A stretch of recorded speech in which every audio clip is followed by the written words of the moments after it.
Hey Jet fans, welcome back to another video on Jack Talks Jets, and today we were going to be talking about who I believe the New York Jets 2026 quarterback will be. We have multiple options to go over and break down today, so hopefully you guys enjoy this video. But before we do that, I want to thank everybody for 350 subscribers. We hit the goal weeks before the intended goal date, which was by the Super Bowl, which is February 8th, and it is currently January 20th right now by the time I am recording this.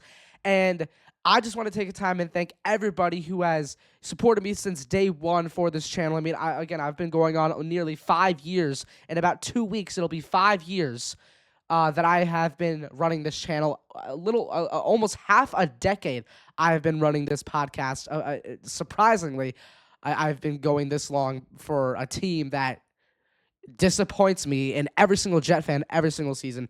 So I just wanted to start off and say thank you for everybody that watches, and not even the people that are subscribed. You know, not just the people that are subscribed, but to everybody that just watches my videos. I want to thank everybody that watches my videos on a regular basis, or maybe even you tuned in for one episode. Maybe this is your first episode. So if you are new, if this is your first episode, welcome to the ride. Strap in, because you are watching a suffering teenage Jet fan react and break down this terrible team every single season.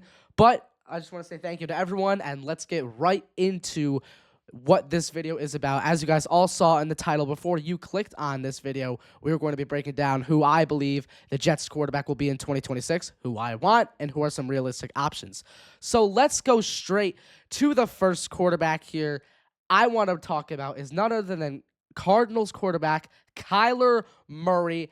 And this is an interesting situation here just because of a few factors, right? You have Kyler Murray, who is already a proven NFL quarterback. He's had some great seasons before in the NFL with the Arizona Cardinals, whether that be that 7-0 start he had in Arizona in 2021 before their first loss to Green Bay. I believe that was in week 7, I want to say. Week 7, week 8-ish.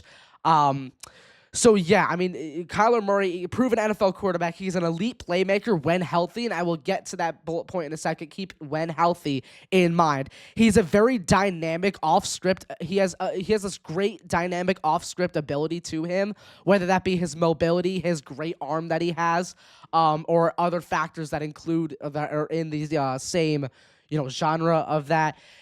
If you look at Justin Fields and Kyler Murray, in my opinion, yes, Kyler Murray did not have the best 2025 season. However, he is an immediate upgrade talent-wise for a quarterback. Sure, I believe Justin Fields is a better rusher, but I believe if you're talking about overall grounded, I think Kyler Murray is the way to go at quarterback if you want to upgrade at least that position over Justin Fields. I think Kyler Murray, let me rephrase that. I don't think Kyler Murray is the way to go just yet. Here's the thing. I like Murray. However, some of his cons, like I said, when healthy, remember when I said keep when healthy in mind, that is something that I want to address. His injury history is concerning. He has had multiple injuries over the course of his career so far. That's a con. Another con is his contract would be very expensive if the Jets were to trade for him. To take on all that money would be very expensive. Granted, the Jets have all the cap space for it. However, I just don't want to risk, just focusing on a quarterback who is also inconsistent at times. So I feel like it'd just be, taking a gamble here on Kyler Murray. Sure, do I trust him out of all of the quarterbacks on this list? Yes. However, is he my number one option? No, he is not. He is my I'll say my number 2 option right now, behind another guy I will get into next. The next guy is most likely going to be my number 1 option for the Jets. Some of his other cons as well, Kyler Murray, he's very scheme dependent. Sure, I think he'd fit very well with the Jets' offensive scheme. However, his inconsistency with Cliff Kingsbury's scheme and a lot in his other, offensive coordinator. I forget who their offensive coordinator was, but I'll have to look into that. Some years or some games he would be absolutely electric. Some games he would be very, very, very subpar. So he's very inconsistent on the field. His long-term durability worries me a lot as well because, as a mobile quarterback, as a pretty small quarterback. You have to wonder when he's going to start breaking down, as his NFL career keeps going on. I believe Murray's probably around late 20s. I believe I'll have to double check what his exact age is, but he's in his late 20s. So you got to wonder when that mobile durability starts to wind down a little bit. Let's go on to the next quarterback I have on this list now is none other than Green Bay Packers backup quarterback Malik Willis. And this, in my opinion, is the best option to go for the New York Jets in 2026 for multiple reasons. Let's start off with the pros. His elite athleticism and rushing ability is something the Jets really need, especially if Breece Hall is gone this season. You still need to have a mobile quarterback in the backfield, and it's just always good to have because in today's game in the NFL, you cannot have a quarter. It's very difficult to win if you do not have a mobile quarterback in the NFL. That's just the truth. You know, a couple other things I like about Malik Willis as well. He has a strong arm that can attack downfield when he's consistent with throwing the ball. Because I'm going to get an early con in here really quickly. He's very inconsistent as a passer. You look back at his time with Tennessee in some games with Green Bay. Granted, he was way better with Green Bay than Tennessee. But if you look back at some of his Tennessee days and some of his Green Bay days as well, he was very inconsistent in the passing game. That kind of reminds me of Justin Fields a little bit, which is why that does worry me a little bit. He's a little inconsistent as a passer, but he has a strong arm to improve, which is why I think if he's coached right, if the Jets really need to can their quarterback coach. They need to get a quarterback coach that will build a quarterback for the future, because this is the problem. The New York Jets quarterback situations have just been like a repeat cycle over the past decade or so. Ever since Mark Sanchez, I would say, left the Jets, the quarterback carousel has been all over the place. We really have not had a franchise quarterback since Ken O'Brien, probably Chad Pennington, maybe probably Testaverde actually. And that was all the way back in the late 90s and early 2000s. So it's been a while since the Jets have had a true franchise quarterback. And even then, Testaverde wasn't really a true franchise quarterback. Neither was Pennington. Let's go. I'm going to keep going with the pros, and then I'm going to go to the cons for Willis as well. He has had time to develop as a quarterback in the NFL instead of feeling rushed to play in a starting position where he does not feel comfortable. Like Zach Wilson, like Sam Darnold, the Jets rush so many rookie quarterbacks. But here, Willis has been in the league since 2021, and we've already seen so many signs of improvement with him in his time with the Green Bay Packers, which is why I'm very comfortable putting him on the field as our Week 1 starting quarterback. So that is definitely a pro for Willis. He fits the modern QB run-friendly style offenses, like I mentioned a couple minutes ago. He gives the Jets an offensive identity. Here's something that the Jets lacked last season as well. I released a video about a month ago about 3 weeks ago, talking about why the Jets were so bad. And one of my points was because they had no offensive identity. They tried to establish a run game early in the season. However, that completely fell apart. With Willis, I think they can try to rebuild that running game and try it again. Of course, you need to adapt to new stuff in the NFL, but I think if the Jets really want to win, I still think they should attack that run game first, especially if you get a mobile quarterback like Malik Willis.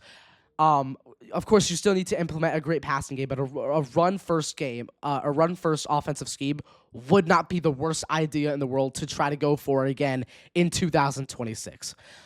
He's still young with a lot of upside, which fits into the modern QB run style, friendly type offense, which is something that I think is so important in the NFL today.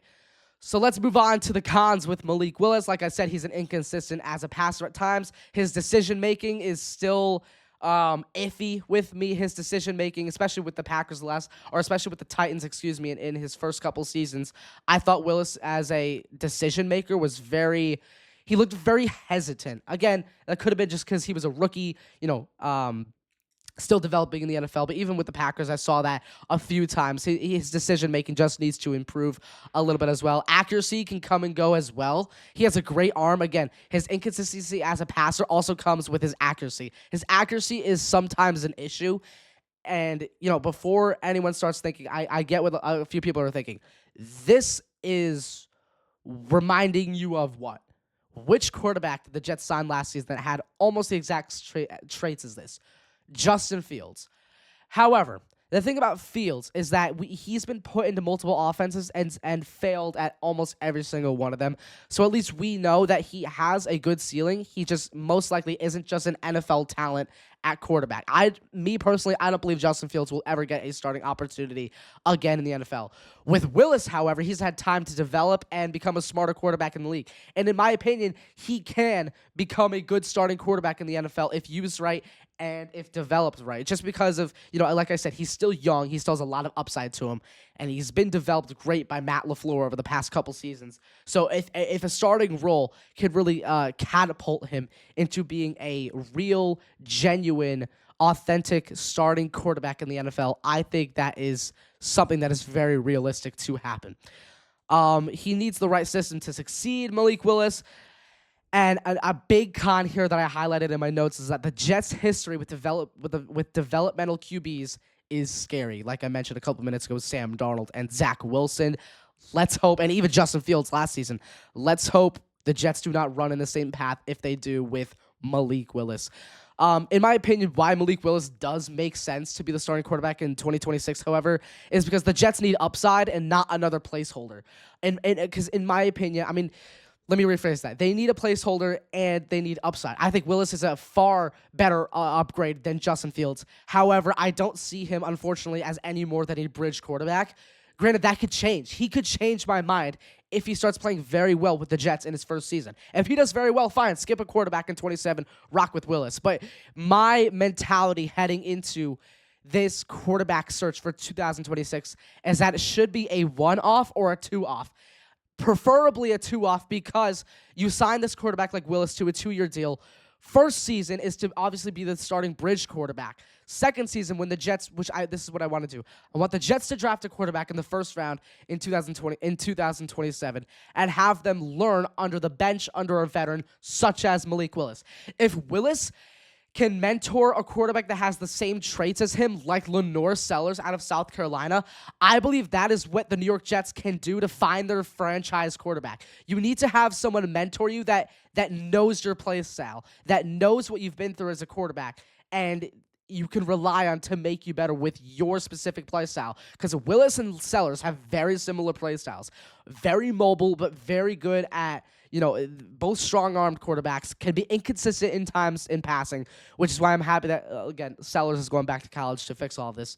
Willis, I think, is very similar to Lenore Sellers, is what I'm trying to say. So, in my opinion, it is not the worst option in the world to sign Willis to a 2-year deal, have him 1 year be the guaranteed starter, have him the second year be the starter, just to, mentor the rookie, such as Lenore Sellers.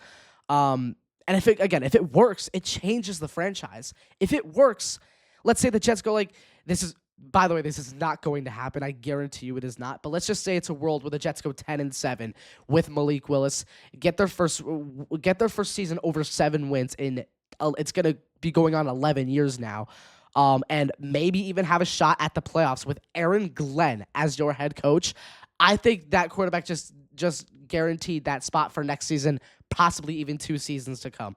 So that is definitely a plus for me. Let's move on to the third quarterback on this list, which is Ole Miss quarterback Trinidad Chambliss. Now, here's a name that a lot of Jet fans are really attracted to heading into the 2026 NFL Draft. There is some things that I do like about him, but there are also a few things that I think I'm very skeptical on with Trinidad Chambliss. Now, everybody's treating Chambliss as some first-round talented quarterback, one of the best QBs in the draft. Sure, I think he's a very talented quarterback. However, there is a few things that I just do not. He's like a boomer bust with very little floor, if that makes sense. Boomer bust with very little floor. I feel like we haven't seen enough out of him. At least I haven't seen enough out of him to believe that he can be a franchise quarterback or at least a starting quarterback for the New York Jets within the next season or 2.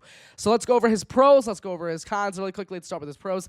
I do like his raw athletic upside. I think he's arguably, probably, in my opinion, the most athletic quarterback in this entire draft class, which is definitely an upside. You need, like I said, you need a dual threat athletic quarterback in this league today. If you do not, you cannot really win football games.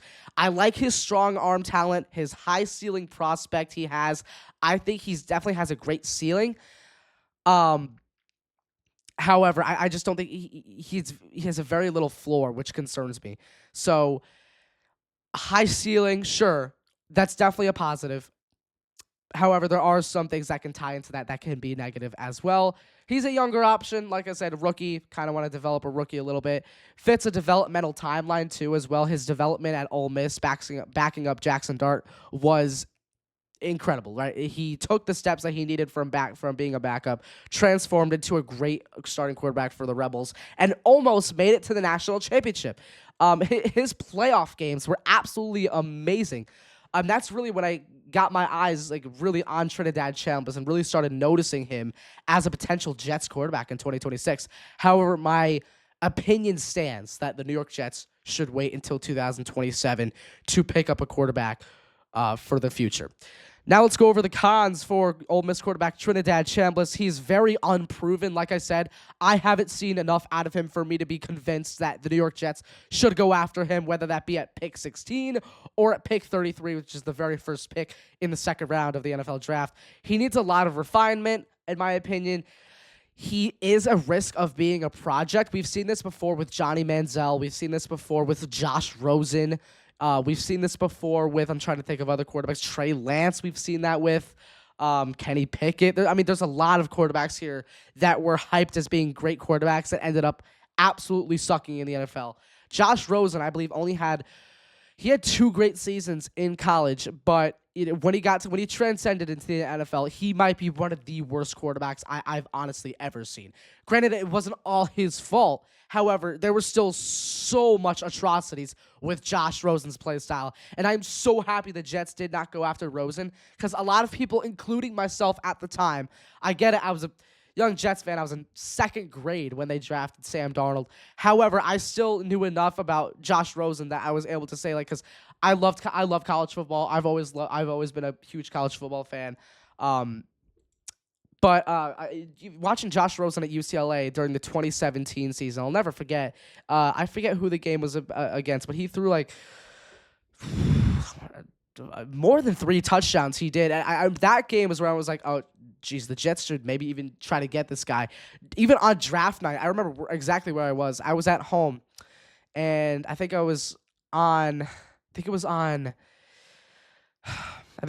always on ABC, something like that. I really wanted the Jets to either get my two guys were Darnold or Rosen. Those were my guys. They ended up getting Darnold. Very happy about the pick. However, I was a little skeptical, right? I did want Darnold more. However, I was a little skeptical. They weren't going to go with Sam Darnold and go with Josh Rosen, because sure, I liked him, but I don't know what it is. I did see something that in Sam Darnold that I just liked him better, and I'm so glad I went with my gut, because the Jets, I think if the Jets took Rosen, he would have been gone in 2 years. We would have been picking out a quarterback in 2020, and it would have set the franchise back multiple years. Sure, Darnold did the same thing.